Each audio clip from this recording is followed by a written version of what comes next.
سرکار دو عالم کی حدیث مبارک، سرکار نے بچے کی ابتدائی زندگی کو 3 حصوں میں تقسیم فرمایا۔ الولد سید 7 سنین و خادم 7 سنین و وزیر 7 سنین۔ پہلے 7 سال بچہ سید و سردار ہوتا ہے، دوسرے 7 سال میں خادم، اور تیسرے 7 سال میں پھر وہ وزیر ہو جاتا ہے۔ پہلا مرحلہ بچے کی وہ اس کی سرداری کا مرحلہ ہے، اس لیے فرمایا دع ابنک یلعب 7 سنین۔ پہلے 7 سال بچے کو آزاد چھوڑو، اس پہ بوجھ نہ ڈالو، وہ سردار ہے، اس کی ہر بات مانو، کھیلنے دو اس کو۔ دوسرے 7 سالوں میں ادب سکھاؤ، تیسرے 7 سالوں کے دوران اسے اپنے ساتھ رکھو اور اس سے معاملات میں مشورہ لو۔ چونکہ پہلے 7 سال بچے کا ذہن ناپختہ، بدن کمزور، انتہائی محبت اور شفقت کا تقاضا کرتا ہے، اس کی خواہشات، اس کی ضروریات کو پورا کیا جائے۔ وہ سردار ہے، اس کو آزادی دو، وہ حاکم ہے، اس پہ کوئی پابندی نہ لگاؤ۔ اور اس مرحلے میں جو پہلے 7 سال کا مرحلہ ہے، بچہ انتہائی محبت کا طلبگار ہے ماں باپ کی۔ انہیں محبت دو، انہیں پیار دو۔ جو بچے ماں باپ کی محبت سے محروم رہ جاتے ہیں، وہ نامنی کا احساس کرتے ہیں، ان کے چہرے مرجھائے رہتے ہیں۔ جناب موسیٰ نے بارگاہ رب العزت میں عرض کی تھی، یا رب ای الاعمال افضل عندک، پروردگار کون سا عمل تیری بارگاہ میں سب سے افضل ہے؟ تو ارشاد رب العزت وحب الاطفال، اپنے بچوں سے محبت، اس لیے کہ میں نے بچوں کو اپنی توحید پر خلق کیا۔ اور پھر سرکار دو عالم فرمایا کرتے تھے اکرموا اولادکم، اپنی اولاد کی تکریم کرو، اپنی اولاد کی عزت کرو۔ سرکار نے فرمایا جب اپنے بچے کا نام لو تو بگاڑ کے نام نہ لو، اپنے بچے کو، اپنی اولاد کو بلاؤ تو عزت سے بلاؤ، محفل میں اس کو جگہ دو، اس کو ڈانٹو نہیں، ترش روئی اختیار نہ کرو۔ اور حدیث قصہ میں جو صاحبان ایمان کے گھروں میں جس کی تلاوت کی جاتی ہے، اس میں کیا اصول ہیں تربیت کے۔ امام حسن مجتبیٰ علیہ السلام نے جب ماں کے پاس آ کے پوچھا، اماں جان مجھے نانا کی خوشبو آ رہی ہے، سلام کیا ماں کو، اماں جان مجھے نانا کی خوشبو آ رہی ہے۔ اب صدیقہ کبریٰ کا انداز تخاطب کیا تھا؟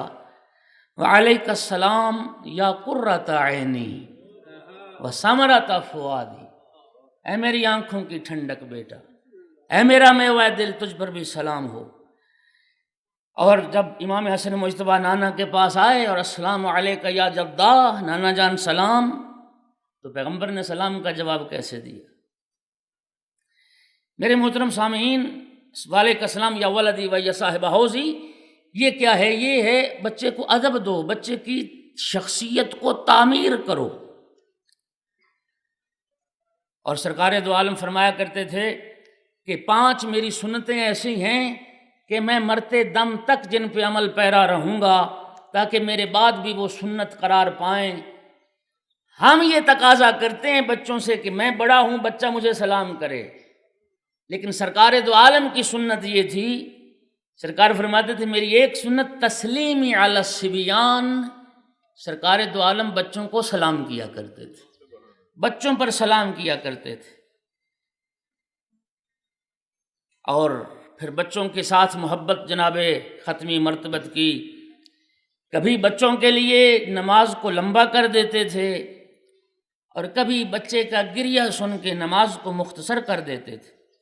ایک مرتبہ سرکار دو عالم نے جلدی جلدی نماز ختم کی، لوگوں نے سبب پوچھا تو فرمایا کہ بچے کے رونے کی آواز آ رہی تھی اور مجھے تکلیف ہو رہی تھی، اور اس لیے میں نے نماز کو جلدی ختم کیا۔ پھر سرکار نے ارشاد فرمایا کہ من کان عنده صبی فلیتصاب لہ، اللہ جسے بچہ عطا کرے تو ماں باپ کو بھی چاہیے کہ بچے کے ساتھ بچے بن جائیں۔ یہ بڑی بات اہمیت رکھتی، بچے کے ساتھ بچے بن جائیں۔ اور آپ نے دیکھا کہ سرکار دو عالم ختمی مرتبت سید الرسل امام حسن اور امام حسین کے لیے کبھی گھوڑا بن جایا کرتے تھے، کبھی شانوں پہ سوار کر کے گھٹنوں کے بل چلتے تھے۔ یہ کیا ہے؟ یہ بچے کی شخصیت کو تعمیر کیا جا رہا ہے اور بچے کی شخصیت کو اہمیت دی جا رہی۔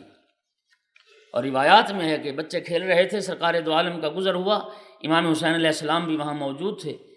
امام حسین علیہ السلام کو پکڑنا چاہا پاک پیغمبر نے، اور امام حسین علیہ السلام آگے آگے دوڑنے لگ گئے، سید الرسول، بازو پھیلا کے امام حسین کے پیچھے دوڑنا شروع، اور بالآخر امام حسین علیہ السلام کو پکڑا۔ امام حسین علیہ السلام کے ایک ہاتھ سر پہ رکھا اور ایک ٹھوڑی کے نیچے، اور پھر رخساروں پہ بوسے دیے، اور پھر فرمایا حسین منی وانا من حسین۔ اور پھر سرکار دو عالم کی حدیث اکثر من قبلۃ اولادکم، یہ بات بڑی توجہ قابل ہے، اکثر چوما کرو، بوسے دیا کرو اپنی اولاد کو، اس لیے کہ تم اپنی اولاد کو ایک بوسہ دو گے، اللہ رب العزت جنت میں ایک درجہ بلند کرے گا۔ ایک شخص آیا سرکار دو عالم کے پاس اور جناب حسنین سے پیار اور محبت فرما رہے تھے، کبھی امام حسن کے بوسے اور کبھی امام حسین کے بوسے۔ وہ شخص عرض کرتا ہے یا رسول اللہ مجھے اللہ نے 7 بیٹے دیے، لیکن میں نے تو اس طرح کبھی کسی سے پیار نہیں کیا۔ سرکار دو عالم نے فرمایا اگر اللہ نے تیرے دل سے رحمت و الفت چھین لی ہو تو میں کیا کر سکتا ہوں۔ جب وہ شخص محفل رسالت سے نکلا، سرکار نے فرمایا یہ شخص تو جہنمی۔ اور پھر حضرت نے فرمایا کہ محبت میں، اپنی اولاد کے ساتھ محبت میں عدل کو قائم رکھو، سب کے ساتھ برابر محبت کرو۔ پھر فرمایا امام موسیٰ کاظم علیہ السلام نے کہ اذا وعدتم الصبیان ففوا لہم، بچوں کے ساتھ کوئی وعدہ کرو تو اس وعدے کو پورا کرو، اس لیے کہ وہ بچے تو آپ ہی کو رازق سمجھتے ہیں۔ اور جناب امیر المومنین فرمایا کرتے تھے والدک ریحانتک سبعا، پہلے 7 سال بچہ ایک پھول کی مانند۔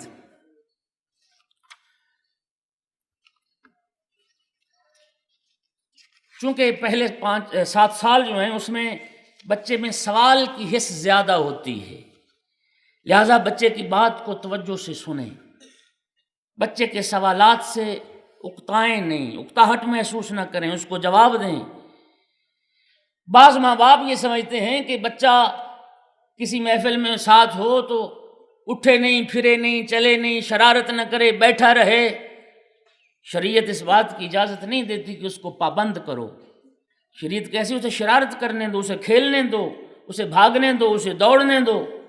مہمان آ جائیں، کچھ لوگوں کی یہ عادت ہوتی ہے کہ جی مہمانوں کے پاس وہ بچہ بیٹھ کے کھانا نہ کھائے، نہیں، شریعت کہتی ہے بچے کو ساتھ بٹھاؤ، اس کے لیے نشست خالی کرو۔ بلکہ ماہرین تربیت نے تو یہ بھی بتایا کہ بچے کی شخصیت کو تعمیر کرنا ہو، اگر آپ سفر کر رہے ہیں بس میں، ایسا نہ ہو کہ آپ اپنے لیے سیٹ لیں اور بچے کے لیے سیٹ نہ لیں اور وہ کھڑا ہو کے جائے یا اپنی گود میں، نہیں، اس کی شخصیت کو تعمیر کرو، اس کے لیے بھی سیٹ لو تاکہ اسے پتہ چلے کہ میری شخصیت ہے اور میری اہمیت ہے۔ گھر میں ڈانٹ ڈپٹ کا سلسلہ نہ کرو، ہاں جی، کسی بچے نے گلاس توڑ دیا، کوئی پلیٹ توڑ دی، جی اس کے منہ پہ تھپڑ نہ مارنا، اس لیے کہ وہ ایک نقصان تو ہو گیا، اب تھپڑ مار کے ایک دوسرا نقصان کرو گے، اس بچے کا دل توڑ دو گے۔ پلیٹ تو مل جائے گی، وہ گلاس تو مل جائے گا، وہ جو دل ٹوٹ جائے گا وہ کہاں سے لاؤ گے؟ لہٰذا کسی خوبصورت ایک جملہ کسی اہل علم نے کہا تھا کہ اگر گھر میں اتنی قیمتی اشیاء وہ بچوں کی دسترس سے دور رکھو، اپنے گھر کو میوزیم نہ بناؤ کہ بار بار ڈانٹ ڈپٹ کا مرحلہ ہو، اس کو نہ چھیڑو، اس کو نہ چھیڑو، اس کو نہ چھیڑو۔ وہ پہلے 7 سال میں سردار ہے، گالی نہ دو، برا بھلا نہ کہو، انکم مؤاخذون، جناب امیر فرمایا کرتے تھے انکم مؤاخذون علی اقوالکم، تم باتیں جو منہ سے نکالتے ہو ان باتوں پہ تمہارا مؤاخذہ ہوگا، فلا تقولوا الا خیرا، لہٰذا منہ سے اچھی بات ہی نکالا کرو۔ محمد وعلى محمد بالانصار صلوات۔ اللہم صلی اللہ علیہ وسلم۔ اگلے 7 سال بس اختصار کے ساتھ کیا کروں، وقت نہیں ہے، اگلے 7 سال اس کو ادب سکھانے، تہذیب سکھانے، تعلیم قرآن دینے کے سال ہیں۔ اور سرکار امام موسیٰ کاظم علیہ السلام فرماتے تھے مروا صبیانکم بالصلاۃ اذا کانوا ابناء 7 سنین، جب 7 سال کے ہو جائیں انہیں نماز کا حکم دو، انہیں نماز پڑھنے کی تلقین کرو۔ اور میرے مولا صادق ارشاد فرماتے تھے، یہ جملہ بڑا قابل توجہ، کہ بادروا احداثکم بالحدیث، اپنے اولاد کو، اپنی نوجوان اولاد کو حدیث کی طرف متوجہ کرو، قبل ان یسبقکم الیہم المرجع، کہیں ایسا نہ ہو کہ مرجئہ ان پر غالب آ جائیں۔ اور مرجئہ کون لوگ ہیں، اس میں بات ختم کر دوں گا۔ لعنت المرجئۃ علی لسان 70 نبیّا، سرکار دو عالم نے فرمایا 70 انبیاء نے گروہ مرجئہ پر لعنت فرمائی۔ قیل وما المرجئۃ یا رسول اللہ، پوچھا گیا یا رسول اللہ وہ مرجئہ کون لوگ ہیں؟ سرکار دو عالم نے فرمایا الذین یقولون الایمان قول بلا عمل، سرکار دو عالم نے فرمایا مرجئہ وہ لوگ ہیں جو کہتے ہیں کہ ایمان زبانی اقرار کا نام ہے، عمل کی ضرورت نہیں۔ امیر المومنین فرمایا کرتے تھے لو کان الایمان کلاما لم یمثل فیہ صوم ولا صلاۃ، اگر ایمان زبانی اقرار کا نام ہوتا تو کبھی شریعت میں نماز کا حکم نہ ہوتا، روزے کا حکم نہ ہوتا، حج و زکوٰۃ کا حکم نہ ہوتا۔ اس کا معنی یہ ہے کہ ایمان خالی اقرار کا نام نہیں بلکہ ایمان عمل بھی ہے اور عقیدہ بھی، اور اسی لیے سرکار نے فرمایا قبل اس کے کہ مرجئہ تمہاری اولاد پہ مرجئہ کے افکار غالب آ جائیں، اپنی اولاد کو حدیث کی طرف متوجہ کرو۔ اور دوستو سب سے آخر میں جو بات ہے وہ یہ ہے کہ ساری کوششوں اور ساری باتوں کے باوجود ایک تربیت اولاد کے سلسلے میں وہ ہے خدا سے دعا کرنا۔ امام سجاد علیہ السلام کی دعائیں ہیں صحیفہ سجادیہ میں، محمد وآل محمد بالانصار صلوات۔ اللہم صلی علی محمد۔ اور یہ جملہ سن لیجئے، امام سجاد علیہ السلام نے فرمایا تمہارے بیٹے کا تم پر حق ہے، تم جان لو کہ وہ تمہارے وجود کا حصہ ہے، اس دنیا میں اس کے اچھے برے اعمال کے تم ذمہ دار ہو، اس کو اچھی تربیت دینے، خدا اور رسول کی اطاعت کرنے میں اس کی رہنمائی کرو، اس کے ساتھ برتاؤ اس شخص کی مانند کرو جسے پتہ ہو کہ بچے کے بارے میں اچھائی کرے تو جزا اور اگر کوتاہی کرے تو سزا ملے گی۔ اور آخر میں اسی جملے کے ساتھ اپنی طرف سے اور آپ سب کی طرف سے امام سجاد علیہ السلام کی یہ دعا کا جملہ، پھر ساری کوششوں کے باوجود خدا کی بارگاہ میں دعا کرتے تھے اللہم اعنی علی تربیتہم، میرا اللہ تو میری مدد کر کہ میں اپنی اولاد کی تربیت کر سکوں۔ وآخر دعوانا ان الحمد للہ رب العالمین۔